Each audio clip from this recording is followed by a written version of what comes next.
अस्सलाम वालेकुम।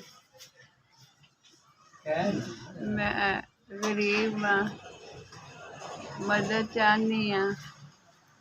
किराए ते मकान है, तबीयत खराब रहिंदी है ते कमान वाला कोई नहीं, रब तो सिवा किसे दा आसरा नहीं हैगा। कमाई का जरिया कोई नहीं, मैं हर किसी ना बर्तन धो के ते कमाई करनी है। मैं ना कमान वाला कोई नहीं, किराया देना हुंदा, बिल देने हुंदे ने, तुहानू पता है। फिर जिंदगी दे नाल जरूरतां ते हुंदियां ही ने ना। मैं भी बीमार रहनी आ, दवाई दारू जोगा पैसा नहीं हुंदा बिल्कुल। दो धीआं सन, ब्याह दित्तियां ने, हुण कोई आसरा नहीं है।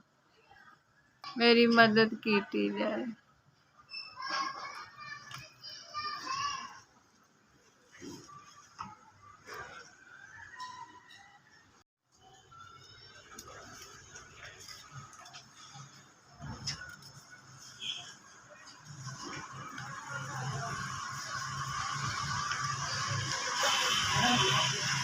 ₹5000 अल्लाह पाक तुहानू तरक्की दे, मेरी गरीबनी दी मदद कीती जे।